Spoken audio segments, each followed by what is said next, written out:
Hello everyone, మేము రీసెంట్గా Mumbai shift అయ్యామండి. వచ్చాక ఏదైనా టెంపుల్కి వెళ్దాం అనుకున్నాం. మన గూగుల్ మ్యాప్ని అడిగితే నియరెస్ట్ లొకేషన్లో ఉండే నేరూల్ నావీ ముంబైలో Venkateswara Swamy temple and Shanishwara Swamy temple ఉంది. వెంకటేశ్వర స్వామి టెంపుల్ నెక్స్ట్ వీడియోలో చూసేద్దాం. ఇప్పుడైతే శనీశ్వర టెంపుల్ చూసేద్దాం రండి.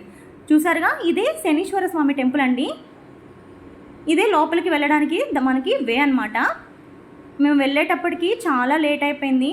అయినా కూడాను ఇక్కడ జనం అయితే బాగానే ఉన్నారు. చూసారుగా, ఇదే వేలో మనం వెళ్తే ముందుగా ఇక్కడ మనం కాళ్ళు అనేవి వాష్ చేసుకొని పోవాలంట. అక్కడ ఉండే ఒక ఆమె పర్టికులర్గా చెప్తుంది, కాళ్ళు అనేవి వాష్ చేసుకునే పోవాలి లోపలికి అని చెప్తుండే. ఇవి టికెట్ కౌంటర్ అనమాట. టికెట్స్ ఏంటంటే ఇక్కడ మనకి కొన్ని అర్చన టికెట్స్ ఇవి ఇచ్చారు, మెన్షన్ చేశారండి.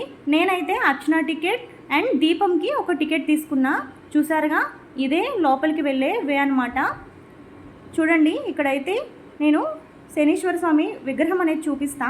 చూడండి, ఇంకోటి చెప్పాలండి, ఇక్కడ ఫోన్ అనేది అలౌ లేదు. నేనైతే మీకోసం డేరే చేశాను. చూడండి, ఇట్లానే తిన్నగా పోవాలి. పోయినాక రైట్ తీసుకున్నాక మనకి వే అనేది ఉంటుంది. చూసారుగా, అంత లేట్ అయ్యేటప్పటికి ఇంకా రద్దీగానే ఉంది. ముందుగా మనకి విఘ్నాల అధిపతి అయిన గణేశుని విగ్రహం అనేది మనకి కనబడుతుంది. నెక్స్ట్ శ్రీ శనీశ్వర టెంపుల్ అనమాట ఇది. ఆ పక్కనే హనుమాన్ టెంపుల్ అనేది కూడా ఉంది. చూడండి, మీకే చూపిస్తున్నా. ఇలా తిన్నగా పోయినాక నేను చెప్పా కదా మీకు ముందే, నేను అర్చన టికెట్ ఒకటి తీసుకున్నాను, తర్వాత దీపం టికెట్ తీసుకున్నానని.